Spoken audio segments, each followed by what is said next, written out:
Yeah, I've always got to have a little glam under the helmet. Please listen to the music. It's pretty easy to intimidate in a suit like that and feel pretty powerful. My personal favorite is Return of the Jedi. That's when it hit me. It's not released yet, so I don't get it on my playlist. Now that Grogu has advanced in the Force, how has your character's dynamic changed? I think that as all relationships develop, especially parent and child, you rely on each other more and rely on each other in surprising ways. I think that parents are always telling me that they really are the ones to be learning from their child. And Din lives to protect his child, but I think is always learning from his innocence and his power.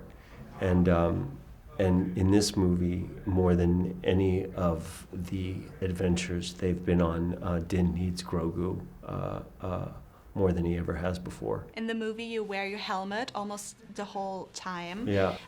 Did you have hair makeup done? Yeah. I've always got to have a little glam under the helmet. How difficult is it for you as an actor to play or to work without facial expressions?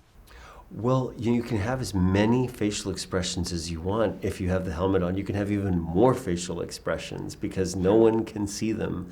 I love that part of it, actually. Being able to really believe the world that you're in and not worry about how it may read on camera. There's very little that goes a long way as far as a powerful silhouette like this one that is a human form covered head to toe in armor. The subtle opportunity to express something by, tilting your head or turning your attention. It's pretty easy to intimidate in a suit like that and feel pretty powerful. And before you landed this role as the Mandalorian, what was your connection to the Star Wars universe?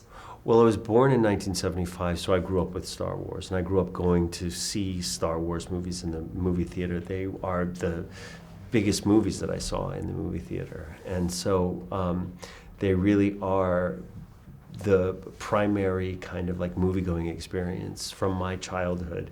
So I want that to be the experience for many now. And if you had to choose one movie out of all the Star Wars movies, which would be your favorite?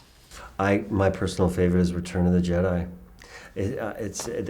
That's when it hit me at that age. We tried 3 or 4 times to get tickets and it was sold out, and I started to really lose hope that I wouldn't get to see the movie. And then I remember vividly the day that we finally got tickets, and I stared at the poster and I was like, I'm going to see this today. And I'll never forget it. And for my last question, we know that you're really into soundtracks, movie soundtracks and scores. What is on your playlist right now? On my playlist right now is Ludwig's score to this movie. I mean, it's not released yet, so I don't get it on my playlist, but it is one of my favorite scores it's one of my favorite things about the movie is Ludwig Göransson's score. It is so powerful, and I didn't even think it would be possible for him to be able to top himself. So I am really excited for people to please listen to the music because it is astonishing.